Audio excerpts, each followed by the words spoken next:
ধন্যবাদ। ধন্যবাদ। বিসমিল্লাহ রহমান রহিম। আসসালাম আলাইকুম। ইস্টার পুনর্মিলনী উপলক্ষে দেশের খ্রিস্টান সম্প্রদায়ের সঙ্গে আয়োজিত আজকের এই বিশেষ শুভেচ্ছা বিনিময় অনুষ্ঠানের সম্মানিত সভাপতি অ্যাডভোকেট জন গোমেজ, অনুষ্ঠানে উপস্থিত বিশেষ অতিথি মহাসচিব বাংলাদেশ জাতীয়তাবাদী দল মির্জা ফখরুল ইসলাম আলমগীর, উপস্থিত সম্মানিত অতিথি আর্চ বিশপ বিজয় অ্যান্ড ক্রুজ, উপস্থিত জনাব লিও কান্তা, মহাসচিব বাংলাদেশ খ্রিস্টান ফোরাম, এবং আমার সামনে উপস্থিত আজকের এই সভায় দেশের খ্রিস্টান সম্প্রদায়ের প্রিয় ভাই ও বোনেরা এবং প্রতিনিধিবৃন্দ, আপনাদের সকলকে জানাই ইস্টার ডের আন্তরিক শুভেচ্ছা। প্রিয় উপস্থিতিবৃন্দ, কিছুদিন আগেই খ্রিস্টান সম্প্রদায়ের মানুষেরা ধর্মীয় আবেগ উচ্ছ্বাসের মধ্যে দিয়ে ইস্টার ডে তথা যীশু খ্রিস্টের পুনরুত্থান দিবস উদযাপন করেছেন। সারা বিশ্বের খ্রিস্টান ধর্মাবলম্বীদের কাছে দিনটির বিশেষ সম্মান এবং মর্যাদা। এই উপলক্ষে আমি বাংলাদেশ সহ বিশ্বের কোটি কোটি খ্রিস্টান ধর্মাবলম্বী ভাই বোনদেরকে আরও একবার আন্তরিক শুভেচ্ছা জানাই। প্রিয় উপস্থিতিবৃন্দ, খ্রিস্টান ধর্মাবলম্বী ভাই বোনেরা বিশ্বাস করেন পাপাচার, অনাচার, অবিচারের পথ থেকে সরিয়ে মানব জাতিকে সত্য ও ন্যায়ের পথে পরিচালিত করতেই পৃথিবীতে যীশু খ্রিস্টের আগমন হয়েছিল। এই বিশ্বাসের সঙ্গে কিন্তু কারোই কোনো দ্বিমত নেই। বিভিন্ন ধর্ম অনুসারীদের বিশ্বাস এবং ধর্মাচরণে পার্থক্য পরিলক্ষিত হলেও শেষ পর্যন্ত কিন্তু, যা একটু আগে মহাসচিব সাহেব ওনার বক্তব্যে বলেছেন, প্রতিটি ধর্মের মূল প্রতিপাদ্যই হচ্ছে স্রষ্টার প্রতি সৃষ্টির নিঃশর্ত আত্মসমর্পণ। প্রতিটি ধর্মের প্রতিটি সৎকর্মের মূল লক্ষ্যই হচ্ছে পৃথিবীতে সত্য, ন্যায় এবং মানবিক সমাজ প্রতিষ্ঠা। এবং এ কারণেই সকল প্রকারের অন্যায় অবিচারের বিপক্ষে দাঁড়িয়ে নিজের অধিকার প্রতিষ্ঠার যে লক্ষ্য সক্রিয় থাকা, এটি কিন্তু শুধুমাত্র রাজনৈতিক কারণে নয়, বরং প্রতিটি বিশ্বাসী মানুষের ধর্মীয় এবং নৈতিক দায়িত্ব বলেও আমি ব্যক্তিগতভাবে বিশ্বাস করি। প্রিয় উপস্থিতিবৃন্দ, বাংলাদেশের একজন গর্বিত নাগরিক হিসেবে আমাদের সামনে কিন্তু একটি বিষয় স্পষ্ট, এবং সেটি হলো সাম্য, মানবিক মর্যাদা, সামাজিক সুবিচার। বাংলাদেশের মহান মুক্তিযুদ্ধের এই মূল মন্ত্রে কিন্তু প্রতিটি ধর্মের মর্মবাণীর প্রতিফলন ঘটেছে। তবে অত্যন্ত দুঃখের সাথে আমরা লক্ষ্য করেছি, দেশ স্বাধীনের পর থেকে, এই যে কিছুদিন আগে যে পলাতক স্বৈরাচার, এই দলটি যখন দেশ স্বাধীনের পরেও দায়িত্ব নিয়েছিল দেশের, সেই সময় থেকে এবং বিশেষ করে পলাতক যে স্বৈরাচার ছিল সেই দলের শাসনকালে আমরা লক্ষ্য করেছি অত্যন্ত দুঃখের সাথে দেশের জনগণ মুক্তিযুদ্ধের যে কাঙ্ক্ষিত যে তাদের আশা আকাঙ্ক্ষা ছিল, সেটির প্রতিফলন কিন্তু তাদের সময়গুলোতে দেখা যায়নি। বরং আমরা দেখেছি তারা নিজেদের অবৈধ ক্ষমতাকে দীর্ঘায়িত করতে বিভিন্ন সময় এই পলাতক স্বৈরাচার এবং তাদের দোসররা সংবিধান নামে দেশের সংবিধানকে প্রায় নিজেদের দলীয় সংবিধানে পরিণত করেছিল। এমন বাস্তবতায় বাংলাদেশ জাতীয়তাবাদী দল বিএনপি মনে করে মুক্তিযুদ্ধের মাধ্যমে অর্জিত সংবিধানে সাম্য, মানবিক মর্যাদা, সামাজিক সুবিচারের মূল যে মন্ত্র, সেটিকে অক্ষুণ্ণ রেখে সংবিধানে সময় উপযোগী সংস্কারের কোনোই বিকল্প নেই। ফলে সংবিধান সংস্কারের ব্যাপারে অন্তর্বর্তীকালীন সরকারের কাছেও বিএনপি তার সুস্পষ্ট প্রস্তাবনা তুলে ধরেছে, যা পত্রপত্রিকার মাধ্যমে আপনারা সকলেই অবগত আছেন। প্রিয় উপস্থিতিবৃন্দ, জনগণের ভোটে জনগণের কাছে দায়বদ্ধ একটি জনপ্রতিনিধিত্বমূলক সরকার প্রতিষ্ঠার লক্ষ্যে বিএনপি প্রতিটি ক্ষেত্রেই অন্তর্বর্তীকালীন সরকারের প্রতি এখনো তাদের সহযোগিতা এবং সমর্থন অব্যাহত রেখেছে। তবে রিসেন্টলি যদি আমরা খেয়াল করে দেখি, বিভিন্ন কারণে অন্তর্বর্তীকালীন সরকার তাদের দায়িত্ব পালনে সক্ষমতার পরিচয় দিতে পারছে কিনা এ নিয়ে সমাজের বিভিন্ন শ্রেণী পেশার মানুষের মধ্যে কিন্তু ধীরে ধীরে সংশয় সৃষ্টি হচ্ছে। প্রিয় উপস্থিতিবৃন্দ, 2013 সালের ডিসেম্বর মাসে তৎকালীন র্যাব সদস্যরা ঢাকা মহানগর বিএনপির নেতা সাজিদুল ইসলাম সুমনকে গুম করে। আজ পর্যন্ত আমাদের এই সহকর্মীর হদিস আমরা পাইনি। স্বৈরাচারের শাসনকালে শুধু একজন সুমন নয়, সারা ঢাকা শহর, সারা বাংলাদেশে এরকম অসংখ্য সুমনদেরকে গুম, খুন, অপহরণ করা হয়েছিল। এর প্রতিবাদে পলাতক স্বৈরাচারের সময় গুম হওয়া ব্যক্তিদের পরিবারদের সদস্যদেরকে নিয়ে গুম হওয়া সুমনের বোনের নেতৃত্বে 2014 সালে গঠিত হয়েছিল সামাজিক একটি সংগঠন মায়ের ডাক। অত্যন্ত আশ্চর্য এবং উদ্বেগের বিষয় হচ্ছে, গুম হওয়া সুমনকে ধরার জন্য গতকাল সন্ধ্যায় ঢাকায় সুমনের বোনের বাসায় অভিযান চালিয়েছে প্রশাসন। এখন তারপরে প্রশাসন বলছে তারা নাকি সুমন সম্পর্কে জানতো না।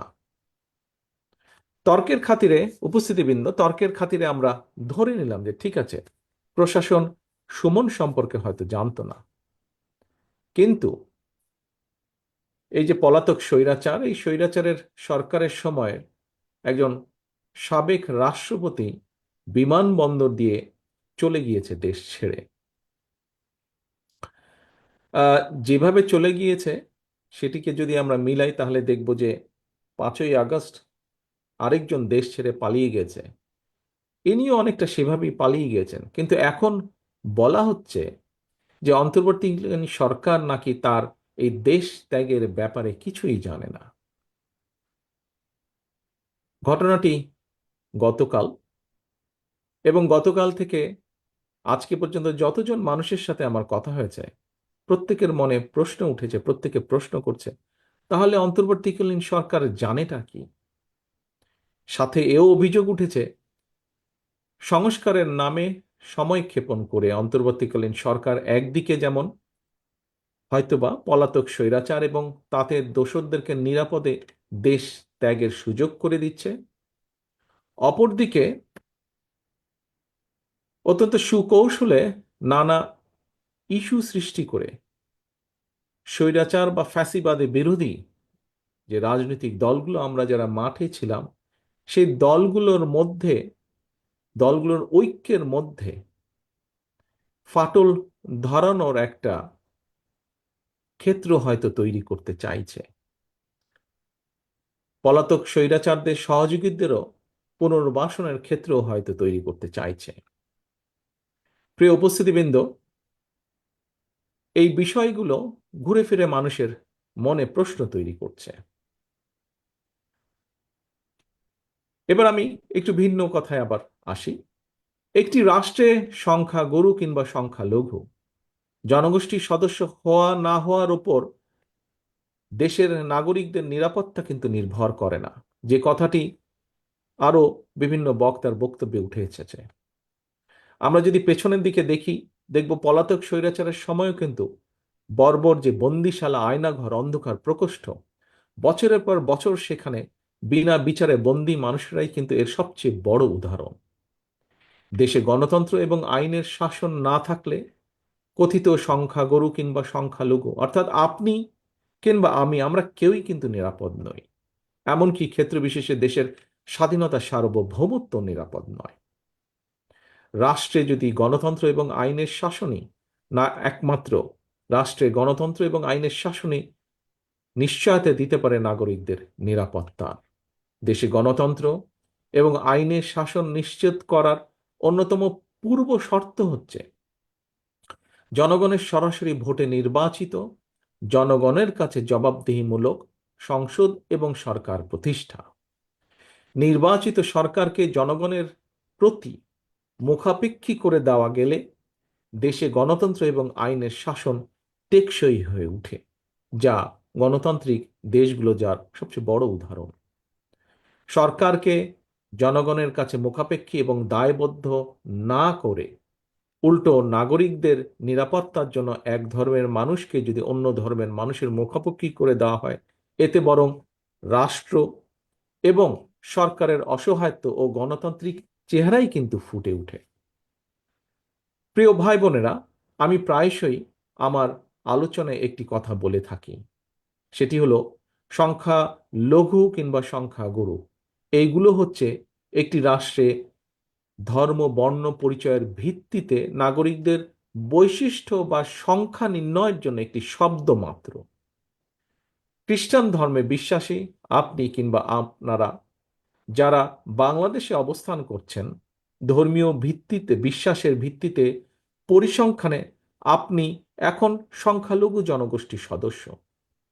একইভাবে আমি এই মুহূর্তে ইংল্যান্ডে, এখানে আমি সংখ্যালঘু জনগোষ্ঠীর সদস্য। আপনি এখন ইংল্যান্ডে আসলে কিংবা আমি বাংলাদেশে ফিরে গেলে সংখ্যালঘু কিংবা সংখ্যালঘু গরু, এই হিসাবটিও কিন্তু সঙ্গে সঙ্গে পাল্টে যাবে।